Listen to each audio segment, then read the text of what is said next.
holy anointing oil.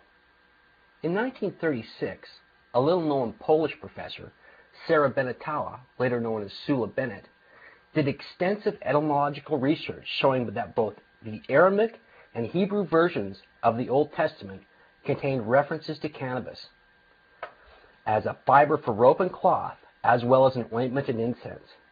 But most preeminently, hemp was the active ingredient in the holy anointing oil of the ancient Hebrews, a practice likely adopted alongside with their god from the earlier cult of Dagon, Ea, Enki, Ons.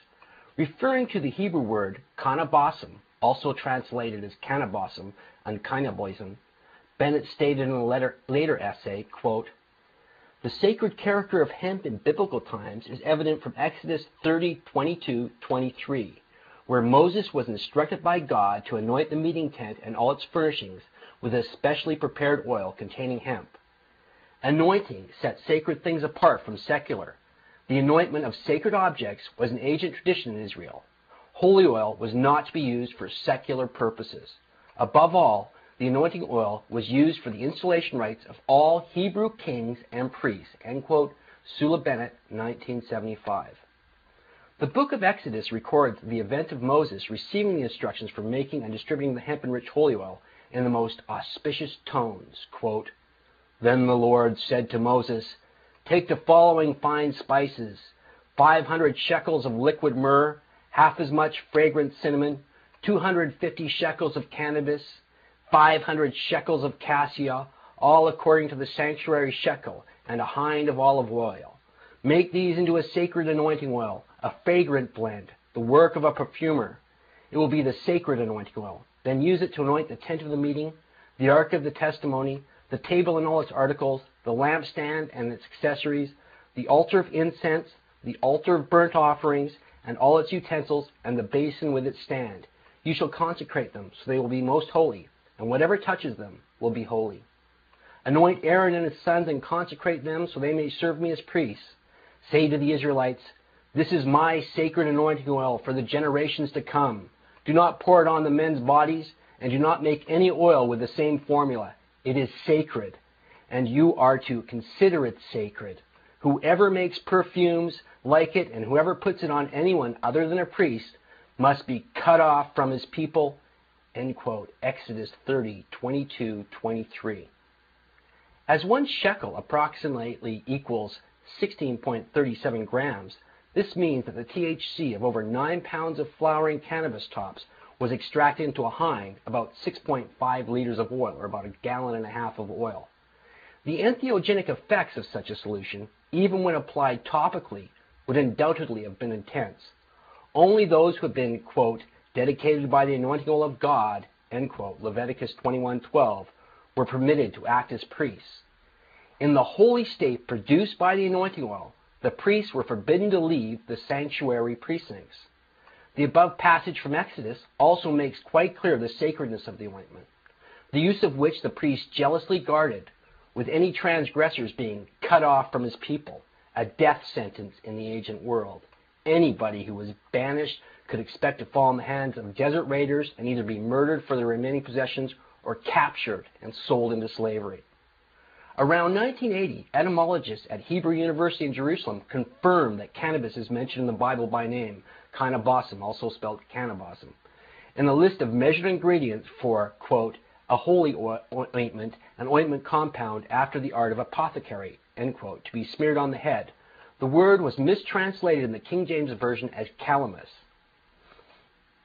This etymological research was confirmed again in the same year by Weston LaBarre, who noted that, quote, "the term kaneh-bosm occurs as early as both the Aramaic and Hebrew versions of the Old Testament, hemp being used for rope in Solomon's temple and in priestly groves, as well as carried in biblical caravans," end quote. Like the emotional reaction from Rabbi X that we discussed in our introduction to this series concerning the references to cannabis in the Old Testament, the announcement about hemp in the holy ointment raised initial panic in the Judeo-Christian communities. Defenders of these faiths quickly pointed out that the holy ointment containing cannabis was merely applied externally. But such anointing oils made with hemp are indeed psychoactives and have been used by such seemingly diverse groups as 19th century occultists and medieval witches. Closer to Moses' own time, cannabis was used as both a topical entheogen and an incense in Canaan, Egypt, Assyria, Thrace, Babylonia, and elsewhere. The use of the cannabis ointment at the time of Moses can clearly be seen as a carryover from the earlier cult of Dagon, Ea, Ons. The priesthood of the crafty god used the pine cone-like buds of the sacred tree, earlier shown to be a symbolic reference of hemp in our first few editions of this series, in the ritual anointing of their own shamanistic priesthood. Indeed, the Hebrew title Messiah, which means the anointed one and refers to the psychoactive cannabis ointment used by the Hebrew priests and later kings, is even linguistically tied to the earlier cult of Dagon. Quote, in the Talmud, the Messiah is called Dag, or fish, a term adopted from the Dagon of the old Babylonians, the fish god who taught them all of their civilization. End quote, Professor Lundy. The ancient Levites literally drenched themselves, their utensils, and the inner chamber of the tent with the entheogenic holy anointing oil, as well as burning it alongside other incenses on the altar as a means of receiving an oracular trance in which the voice of Yahweh was heard. And this volatile substance in the heat of an enclosed oracular chamber would contribute to the delusion of omniscience through its intoxicating effect. Quote, take the anointing oil and anoint the tabernacle and everything in it, consecrate it and all its furnishings, and it will be most holy. Then anoint the altar of burnt offerings and all its utensils, consecrate the altar, and it will be most holy. End quote, Exodus 49. The anointed ones, acting as shamans for the ancient Israelites, were in a sense the consciousness of the group or tribe. The ideas that came to them while they were high were heard as the voice of God, and through this inner voice they guided the tribe in times of both war and peace. The holy anointing oil and incense was strictly used on the high-ranking members of the priestly Levites, quote, the anointed priests who are ordained to serve as priests, end quote, Numbers 3:3. Quote, anoint them just as you anointed their fathers, so that they may serve me as priests. Their anointing will be to a priesthood that will continue for generations to come, Exodus 40:15. The high priest, the one among whose brothers who had the anointing oil poured on his head, and who have been ordained to wear the priestly garments because he has been dedicated by the anointing oil of God, Leviticus 21:10. Now, when we come back, we're going to take a look and see if possibly cannabis is indicated in the holy incense as well as the anointing oil.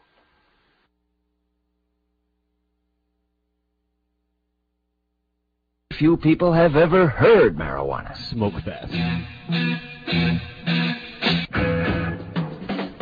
Smoke Fest. This is Dana Larson. Welcome to the Weedy Wednesday Smoke Fest.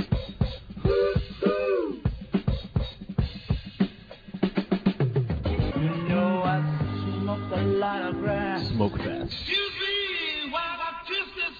Stoned.